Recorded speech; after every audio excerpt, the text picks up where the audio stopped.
The sommeliers, I think, are sort of searching for what's next. I don't feel that we have a handle on it yet, because the sommelier essentially is attached to a restaurant. I mean, that's the definition of the sommelier profession, is a wine expert who plies their trade on the restaurant floor. And the floor doesn't really exist at the moment. But yeah, there's a lot of people who I think are just taking stock at the moment. It's kind of, everyone's a bit punch drunk. No one kind of knows what the next step is, and everyone's sort of reeling from the multiple body blows that have taken place over the last few weeks. This is the Deep in the Weeds podcast. I'm Anthony Huckstep.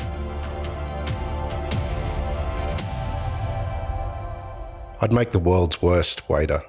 As a restaurant reviewer, the only thing I'm not very good at biting is my own tongue. A great waiter has the ability to communicate the right message, deliver an understanding of wine, and manage the perceptions of everyone in the room. They are the sales and marketing arm of the whole dining experience. When we think of restaurants, often we think of the food and going back to eat the food, but it's often the service that will bring us back to a restaurant. With restaurants forced into closure or providing only takeaway, what has happened to the front of house? Chris Morrison is one of Australia's leading sommeliers. He's worked at Key, for Guillaume Brahimi, and he's the author of a wonderful book called This Is Not a Wine Guide. Chris, how are you going, mate? Pretty good today, mate. Thank you. Today is a good day. Now, you more recently have been Group Wine Director of QT Hotels. What has been the immediate impact on you of the COVID-19 pandemic? I guess it's kind of like the same for everyone, but just on a larger scale. As a group and as a group with a national footprint and a huge casual labour workforce, we've had huge stand downs. We're completely running solely on just some accommodation level at the moment, because we do have some people occupying rooms for quarantine. But as an F&B department, thousands of people are now obviously without work and waiting on what the next steps are for the group in the future. And what's happened with you? Have you been stood down as well? I have, yeah. I was, along with the entire wine teams across all our hotels, was stood down at the same time as our front of house staff and our back of house staff. So I think for the wine guys in particular and girls, there's been a real recalibration of sort of our future in the profession, and I think that's hit us quite quickly. But in general, from a front of house standpoint, the entire workforce for QT Hotels is now just, again, waiting on what the next steps are from a government standpoint and what that means for us as a hotel group. Restaurants have been forced to either close or provide takeaway, which is providing some employment for chefs. But obviously, dining is about the front of house and the service, and sommeliers like yourself. What is the impact on the front of house from your perspective? Well, that's a good point, mate, because there's no, from a skill set standpoint, sommeliers in particular, like chefs, are specialists. But however, working in a category that's got, like food, has multiple categories. So fast food, home delivery, wine has on-premise, online, off-premise. The sommeliers, I think, are sort of searching for what's next. I don't feel that we have a handle on it yet, because a sommelier essentially is attached to a restaurant. I mean, that's the definition of the sommelier profession. Is a wine expert who plies their trade on the restaurant floor, and the floor doesn't really exist at the moment. So there's a lot of guys and girls out there who are, again, keeping themselves busy, drinking through their cellars, going online, discussing wine, trying to keep themselves connected, I think, most importantly, to the industry. But yeah, there's a lot of people who I think are just taking stock at the moment. It's kind of, everyone's a bit punch drunk. No one kind of knows what the next step is, and everyone's sort of reeling from the multiple body blows that have taken place over the last few weeks. What do you think the long-term impact will be on that sort of on-premise wine industry? Yeah, I mean, that's the big question, I think, for us, because you and I have seen the growth in on-premise over the last 10 years. I mean, I remember when you mentioned Guillaume Brahimi, when he closed Benelong in 2013, which is only 7 years ago. The industry is almost unrecognisable to what it has become today. And I mean that largely, of course, in wine. I mean, wine has changed so rapidly over the last 5 years, with new categories, younger sommeliers coming through, more education like quartermaster sommeliers, WSET. There's more somms out there than ever before. Unfortunately, that also means there's more somms out there currently without roles and jobs. And when the industry moves forward into post-COVID, and we have to go through what will be pretty strongly controlled hygiene protocols, spacing legislation about how many people we can fit in our venues, there will be less roles. So I think there's a big conversation, probably the most important conversation I think this industry's ever had in Australia, is how we adapt and pivot the sommelier skill set and their importance to restaurants in a post-COVID hospitality industry. The sommelier community, why is it so important to restaurants, and what does it deliver to the experience for the diner? I guess more importantly now is diners in Australia in particular have become so aware of the importance of wine and beverages in the overall restaurant product offer. And restaurateurs have always understood the ability of wine and beverages to drive revenue and profit. So if you look at like one of our signature restaurants, the standard F&B, so food and beverage split for your average spend per head check is about 60%, 40%. So 60 food, 40 wine and beverage, which is pretty good. That's a very strong beverage program delivering some really good revenue. But what that means, I guess, moving forward for restaurants and sommeliers is the idea that 40% is how we still try and how we convince and communicate the importance of that as an overall part of a P&L, like the success of business post-COVID. And I talk about post-COVID because that's the most pressing one, I think. But longer term, I think it's how we still maintain the importance of sommeliers, what they deliver to the restaurant experience, and how they help businesses succeed.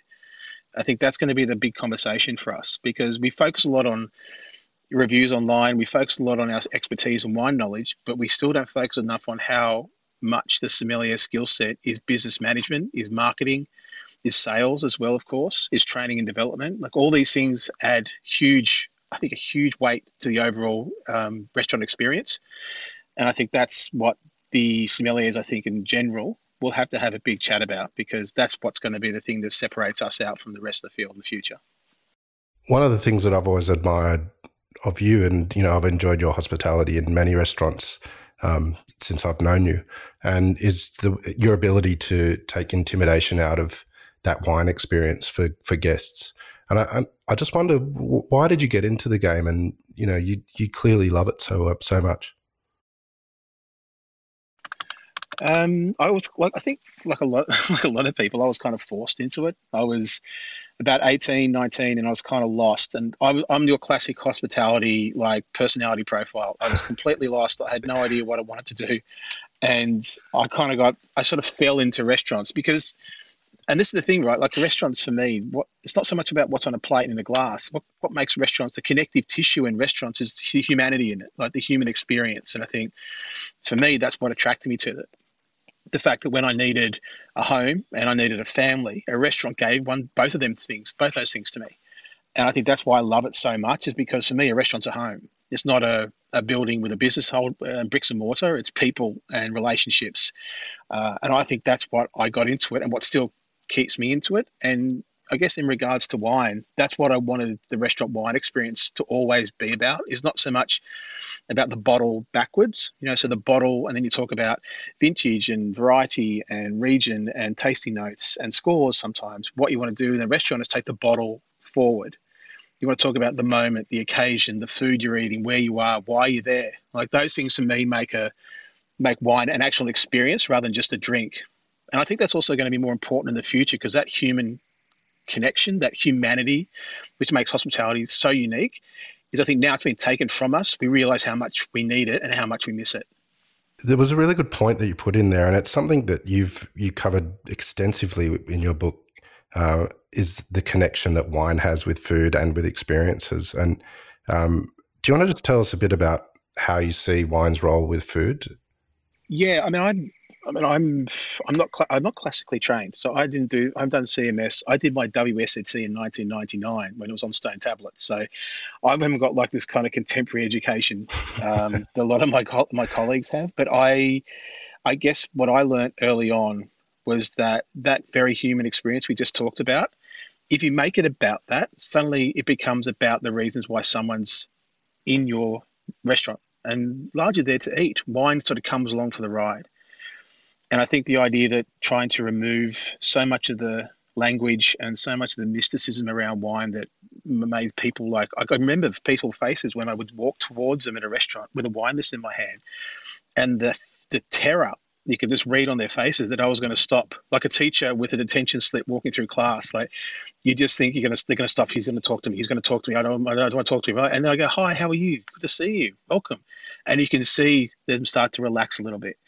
So for me, the kind of great thing about wine, it's kind of a conduit just for as a social ritual, is that wine should be about excitement, not nervousness and fear.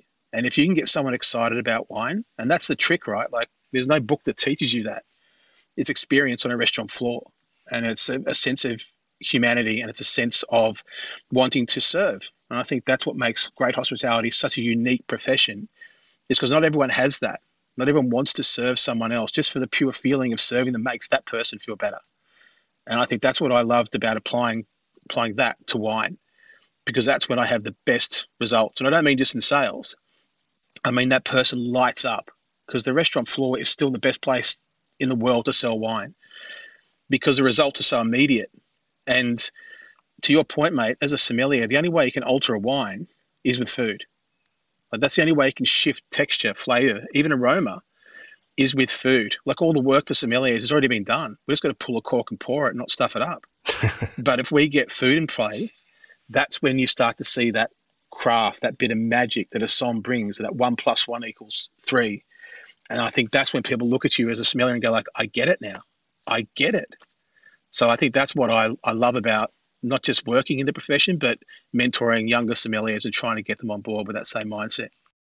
You know, this pandemic and the impact that it's had on everyone in the industry, what it's done is it's I think it's people are starting to recognize the value of good food and the value of going to a restaurant because they're missing it. Do you think that as we return to restaurants, that could shed a new light on the value of service? 100%, mate. I think we're going to crave service again. I think we're going to crave. I really hope that when we come out the back end of this and we're talking at a table, like you and I are sitting closer than 1.45 meters and having a glass of wine again, and we're discussing what it's like, how great it is to be back in a restaurant. And suddenly what's on a plate in a glass, it's not that it doesn't matter less. It's just I'm looking for someone to talk to more about it. I want to engage, because hospitality staff have, while chefs have achieved so much celebrity, and rightly so, because of what they've meant to a food industry, producers, and overall our hospitality market. I think the front of house experience is something that still is waiting on its moment. I think, the sommeliers have become very popular as well, and influencers and gatekeepers of knowledge and in their own right. But I think the front of house experience still isn't given its platform properly. And I think, unfortunately, something so terrible as what we're going through at the moment, at the back end may shine a light on it again. And I think, like, I'm old enough now, I've been in hospitality for 30 years, and then I'm old enough to remember really great frontmen in restaurants, great maitre d's, like great general managers who work the floor, and they were identities, and you look for them. Now you're sort of trying to peer into an open kitchen or through the kitchen door to catch a glimpse of the chef. But now I miss those days. I miss the days of walking into a restaurant, someone shakes my hands and knows me. And I think that's what could come back, is that sense that front of house is not just a profession, but it's integral to having a great night out in the restaurant. You know, a bit earlier you mentioned about changes to restaurants that, and they're going to have to make in relation to social distancing and hygiene in this sort of post-COVID world, as you put it. What do you think are some of the solutions going forward with that? That's the one that I think has got, that's the horizon at the moment. There's this absolutely, I don't think there's anyone starting to play with what it looks like. I think everyone's still in a holding pattern and this kind of one day at a time mentality, because most large groups like us are still working on how to implement job seeker. That's their biggest priority, start putting money in people's pockets, our staff, of course. How we look like post-COVID will be the next one. But then again, how does post-COVID affect our brands? And as you know, restaurants are brands, small, big, medium, doesn't matter. And then how do we become a leader in those, in the post-COVID hospitality industry? Like, I think we're going to obviously have the policing of our hygiene is going to be, I can't imagine how strict it's going to be, as with spacing. And essentially, look, restaurants that we have that are licensed for 120 people will suddenly become 40-person restaurants. and then we'll have to rework all our numbers around that. So big restaurants will shrink in size, big groups will shrink in size, and the overall on-premise market will shrink as well. But to combat things like, again, hygiene and spacing being for me the two big ones, is how do we then reset our restaurant models in the short term, I hope, to cope with just this general downturn in what we can expect in revenue. Because if there's less money coming in, there's less money to spend on a lot of things. A lot of those things that obviously been driving the industry over the last 10 years. What's your last great wine and food memory, sort of pre-COVID? So it's not chips and champagne. Um, I think, like for me, when I think of really good wine, I always think about like not so much tasting note or a score or how much I bought it for. I think about like where I was, what I was eating, as you said, and who I was with. And it's been a long time, and I think we've discussed it before. But being in San Sebastian with my wife when I proposed to her like 7 years ago, I've had a lot of great food and wine experiences since then. But this is kind of that seminal one, right? This is the one that sort of stands out every time I think about it. And he was having anchovies and chicory, and it just flipped the lid on everything I thought about wine and food. And just to be in a place where they celebrated that so passionately, for me was like just a life affirming moment that all the time, money, and work I'd spent on food and wine and studying it and working in the industry was actually well spent. During this time, you've had the added pressure of sort of ongoing health condition. Can you tell us how you've been dealing with, obviously being stood down, the thoughts of what the future of your profession is, and also the personal challenges you've had? Yeah, I mean, having like a health condition and a pre-existing one that puts me into what is obviously popularly called the at-risk category.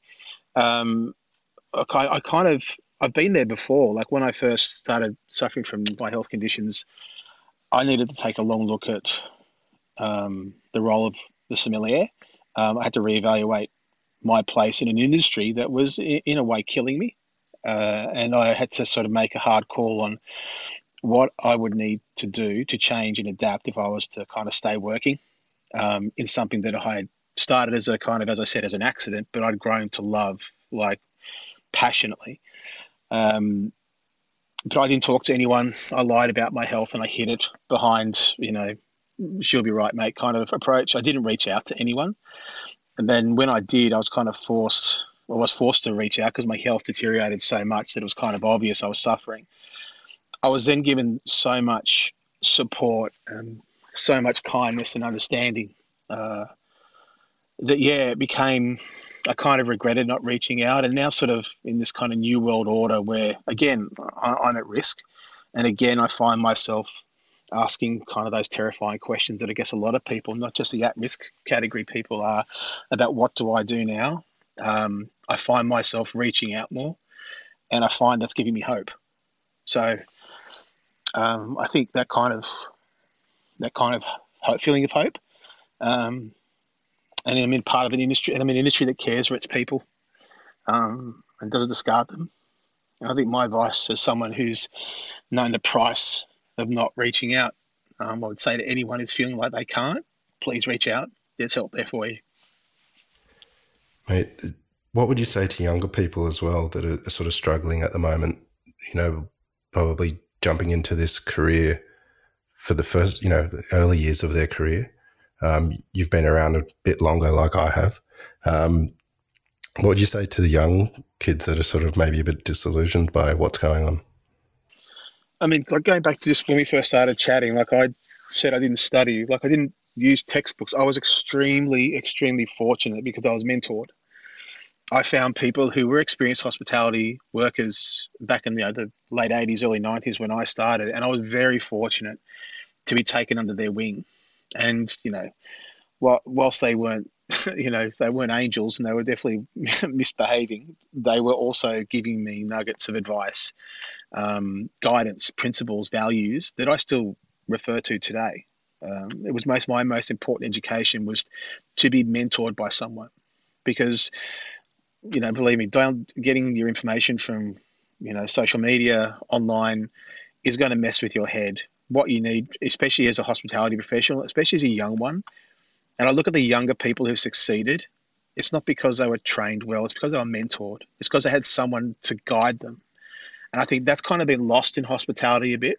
It doesn't get its a light shone on it, I guess, because everyone's very focused on, I can get through this. I'm kind of like, it's very tribal at the moment, as you probably know. Like, there's a lot of people who are identifying themselves by the last bottle of wine they drank or the last restaurant they ate at. But I think what will be needed in the future for the younger generation is to, again, like I just said, reach out to people who are experienced, look for guidance, because what you need is real world advice now. You don't need to be down. You don't need to be logging on and finding it through Instagram. What you need is people who've experienced downturns, who've gone through challenges, and who can help you and guide you. And that's going back. That's the thing that gives me so much hope about our industry, is just its humanity. Not so much about there's great cooks and great winemakers and a great sommelier serving you, pardon me. It's more about there's just so much humanity in our industry, so much like desire and passion to take care of each other. And I think right now that's what we need more than ever. So again, my advice to the younger generation is just turn off Instagram for the day and go speak to someone who you work with, who you respect. And I guarantee you feel a lot better at the end of the day for it.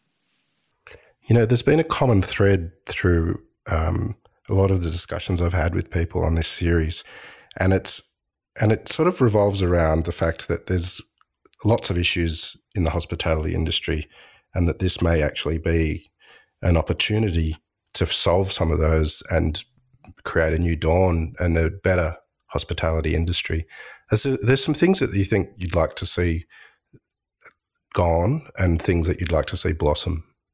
I think by the nature of any period of uncertainty and turmoil, we will naturally revert back to things we know and trust more. Um, I would like us as an industry to go back to what the fundamentals of what makes our industry great in the first place, which is just that very simple idea of service. As you know, like, I'm really passionate about this. I think, if you look at a bill at the end of the night, there's nothing really there for service, right? You pay service on top in a tip. And a tip for me, like most people in the industry, was always, a bit of black cash. It was something we used to pay bills as part of, I'll say, our lifestyle, but it was an important part of our income. But for a guest, we saw it as a benchmark of how much they measured their experience with us as a waiter or a sommelier. And I think that what I would like to see come back is that focus again on that service experience. So if I took wine as an example, I'd like to see us talk less about what a wine smells like and what a wine tastes like, as to what someone drank it with, who they were with when they drank it, and why they were in a restaurant. Like, that kind of, the idea of, it's less about wine and it's more about the wine experience, of which wine is a small but really integral part. I think that's what I'd like to see us go back to. I like us to see us educate customers on that. To be honest with you, we've been paying far too less in restaurants for a long time. And I'd like there to be a concerted effort to educate diners and drinkers that to enjoy the standard of food and of wine and of service we have in this country, we've been underpaying for decades, and we need to pay a little bit more to keep this industry alive. And I think that's going to be on us to educate people. And I think we have to take that on board as an industry, not just an individual chef or a writer and critic or a sommelier like me. It's like, it has to be a collective effort. I think industry bodies should be really on the front foot with that right now. But that shifting of value, like I think you mentioned value before, is crucial in keeping more businesses operating. Because if prices have to go up, which they will if some restaurants to continue on the current model, then that value proposition needs to be really well articulated. How do you see the next sort of 6 months playing out? And, how do you see the new hospitality world? What sort of restaurants do you think will emerge? Look, I think the next 6 months are going to be obviously super crucial, because a lot of the government stimulus that's being put into our economy and our industry will start to grip. What this sets us up for, obviously, is hopefully a time where we can start to take stock of what's happened during COVID, and then start the conversation about what kind of industry do we want post-COVID. Like, I don't feel we can wait for this to happen to us. We need to start talking about what we want. I would say in the last 20 years, there's been no industry that has exhibited more progression and more entrepreneurial spirit than hospitality. Probably outside of technology, hospitality is the most progressive industry. So much of the innovation that's taken place over the last 10, 15 years has been remarkable. And I think that's what we need to hold on to, is that entrepreneurial spirit, that sense of innovation, the way we can pivot and adapt, because we do that by our very nature, being an industry like hospitality, which by its nature is transient. So for what I see, though, out of this 6 months is from a wine standpoint and the kind of restaurants that probably wine programs will take part in, is the industry will be smaller. There may have to be smaller wine programs. There'll be a huge impact on the supply chain, and that's still to be felt. There's several shockwaves still to come. The current state of on-premise, the effect on the sommelier position. I mean, you're starting to see the language shift a bit now from that one day at a time mindset, now slowly giving way to like what's next. So I think we're starting to see people sort of looking through COVID a little bit, and they're starting to take stock and then decide what the industry they want. But I think from a short-term standpoint, which the next 6 months is, I think a lot of people are just battening down hatches and trying to get through it. It's going to be painful, as we all know. So many of your mates, my mates, they're a combination of big group all the way down to sole traders, and everyone's lost their jobs. So what kind of industry is built up out the back of this, I think, will be leaner. There's no doubt about it. It'll be more efficient. It'll have to work with less revenues, so I think the P&Ls and the business management will be better. Some restaurants that, with the greatest of respect, probably shouldn't have been open, were buoyed by a very buoyant market, will close, and that's not a bad thing in the short term, because they do shift, I think, the dial around the value proposition in restaurants a bit. But I think out of the back end of this and the new hospitality industry that will emerge out of the back of it, I think will still be defined by what we talked about with its humanity, it's the restaurant experience built around those relationships between the guest and the hospitality professional in them. I think there's too much talent in our kitchens and on our restaurant floors for the industry to change its product offer, but we'll just have to adapt like we always have. When you're back in a restaurant for the very first time having a meal, what wine are you going to drink? Champagne and a really expensive bottle of it. It'd be something to celebrate. Well, that sounds like I might have to join you. I think you will, mate. Listen, Chris, it's been great talking as always. Keep in touch and stay safe, and we'll talk to you soon. Thanks, I appreciate it. This is the Deep in the Weeds podcast. I'm Anthony Huckstep. Stay tuned as we share the stories of Australia's hospo community, suppliers and producers in search of hope during this pandemic. Special thanks to executive producer Rob Locke for making this all happen. Stay safe, isolate and be well.